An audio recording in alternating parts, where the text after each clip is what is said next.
आज की कहानी है सास हो तो ऐसी। बेटे को सिखाया सबक। माँ, बेटा और बहू तीनों डाइनिंग टेबल पर बैठकर खाना खा रहे थे। खाना खाते खाते बेटा अपनी पत्नी से बोला, नीता, तुमने आज भी दाल रोटी बना दी। कम से कम खाना बनाने में तो आलस मत किया करो। अभी तो रहती हो, कुछ अच्छा भी तो बना सकती थी। नीता बोली, बनाने वाली तो आज मैं सूजी का हलवा थी, लेकिन सूजी आई नहीं। मैंने कल ऑर्डर करी थी। कोई बात नहीं, कल बना दूंगी। किचन में कुकर की सीटी सुनाई देती है और खाना खाते खाते नीता किचन में चली जाती है। किचन से वापस आकर डाइनिंग टेबल पर बैठते हुए नीता कहती है कि आलू पकाने के लिए रखे थे, शाम को आलू की टिकिया बनाएंगे। उसकी सासू माँ भी ये सुनकर खुश होती है। नितिन बीच में बोल पड़ता है, ये अच्छा है, तुम दोनों बहुत मज़े करते हो, अपनी पसंद की चीज़ जो बनाकर खाते हो। तभी डोरबेल बजती है। नीता फिर से खाने की टेबल से उठकर दरवाज़ा खोलने चली जाती है। दरवाजे पर डिलीवरी बॉय सूजी लेकर आया होता है। पार्सल लेकर नीता फिर से डाइनिंग टेबल पर खाना खाने बैठती है। तब माँ बेटे से कहती है कि तू दरवाज़ा खोल देता, बेचारी खाना खाते समय भी सुकून नहीं।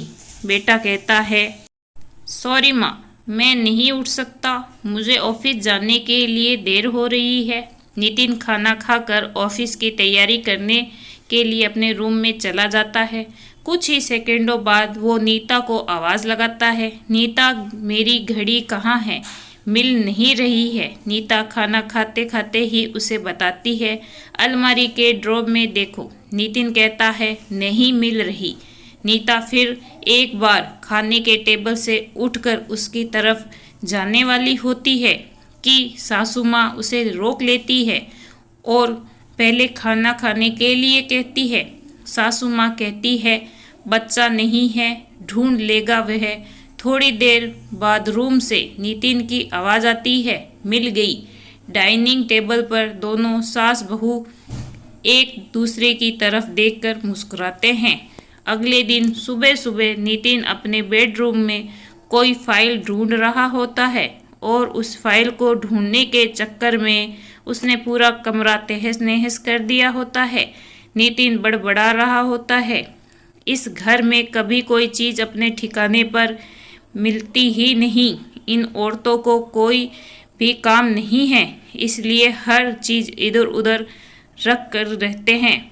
नीता अपने कमरे में आकर कमरे का बुरा हाल देखती है तो नितिन से पूछती है कि क्या कर रहे हो? नितिन कहता है, वह फाइल कहाँ है जो मैंने तुम्हें परसों दी थी।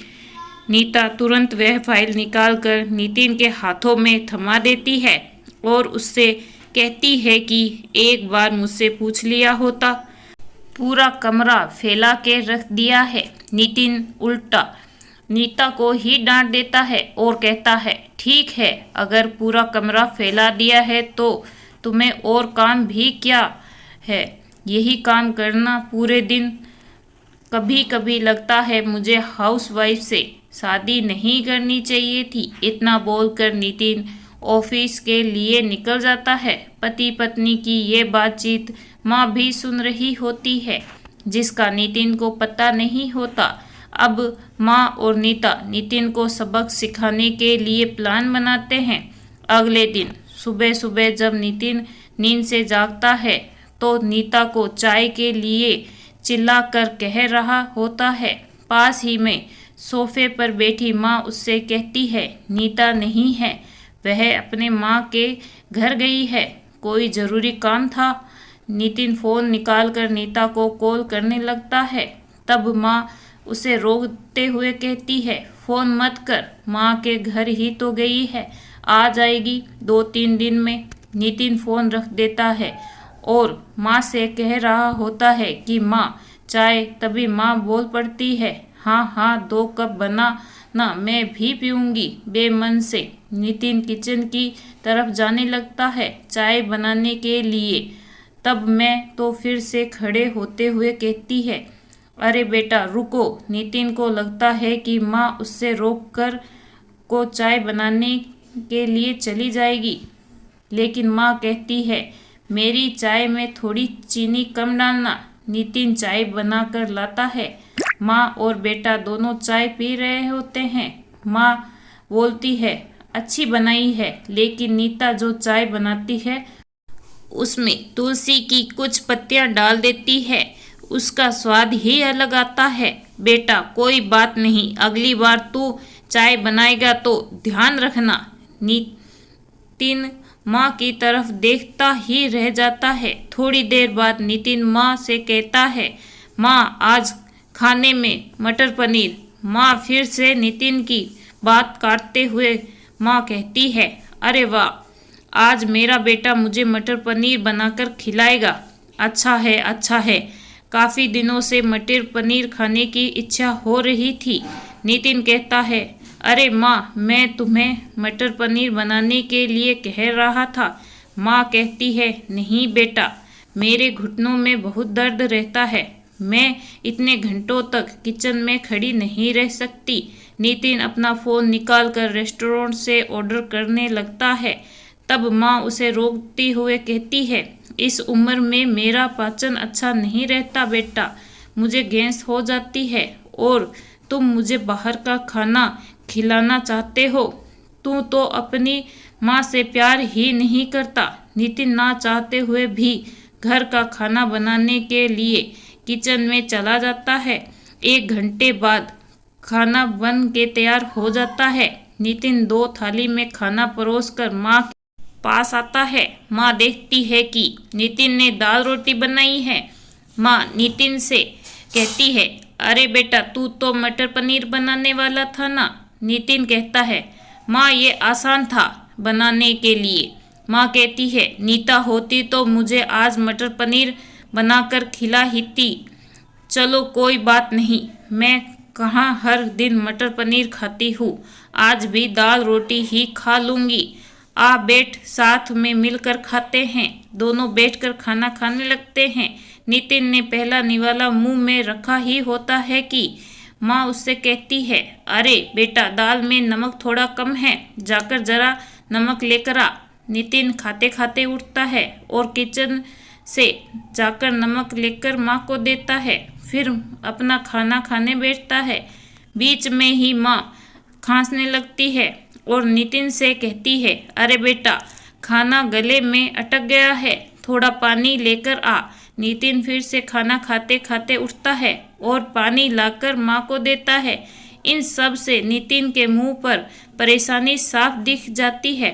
नितिन को अब महसूस भी हो रहा होता है कि जैसा बर्ताव वह नीता के साथ करता है उसे कितना बुरा लगता होगा। हालांकि नीता के मुंह पर कभी उसने सिकन नहीं देखी थी। माँ यही नहीं रुकती। खाना खाके हो जाने पर माँ नितिन को थालियाँ धोने के लिए कहती है। फिर माँ अपने बेड पर आराम करने लगती है। तब नितिन को चादर ओढ़ाने के लिए कहती है। उसके बाद जब नितिन रूम से जा रहा होता था तब उसे रोककर एसी कम करने के लिए कहती है। इन सब कामों से आप परेशान हो जाता है लेकिन कुछ बोल नहीं पाता। अगले दिन सवेरे सवेरे नितिन खाना बनाने के लिए सब्जियां काट रहा होता है, लेकिन उसका ध्यान सब्जियों पर नहीं होता। वह नीता के बारे में सोच रहा होता है और पछतावा कर रहा होता है कि वह कितना गलत था कि हाउसवाइफ का काम आसान होता है। तभी बेख्याली में उसकी उंगली कट जाती है, उससे खून बहने लगता है और वह बेसिन में अपनी उंगली धोने के लिए चला जाता है। तभी नीता उसके पास आकर उसके हाथों में पट्टी बांधने लगती है। यानी कि नीता कभी माँ के घर गई ही नहीं थी। ये तो सास बहू के प्लान का हिस्सा था जिससे वह नितिन से छुपकर उसी घर में रह रही थी। नितिन नीता को देखकर काफ़ी खुश हो जाता है। नीता से कहता है, घर का काम हम दोनों मिलकर क्या करेंगे? नीता पूछती है, ऐसा क्यों? नितिन कहता है कि मैं घर का काम सीख जाऊंगा और घर अगर हम दोनों का है तो काम भी हम दोनों को होना चाहिए। इस कहानी के बारे में आपकी क्या राय है कमेंट करके ज़रूर बताइएगा। कहानी अच्छी लगी हो तो प्लीज़ लाइक ज़रूर करें। ऐसी कहानियाँ और सुनने चाहते हो तो चैनल को सब्सक्राइब ज़रूर करें। धन्यवाद।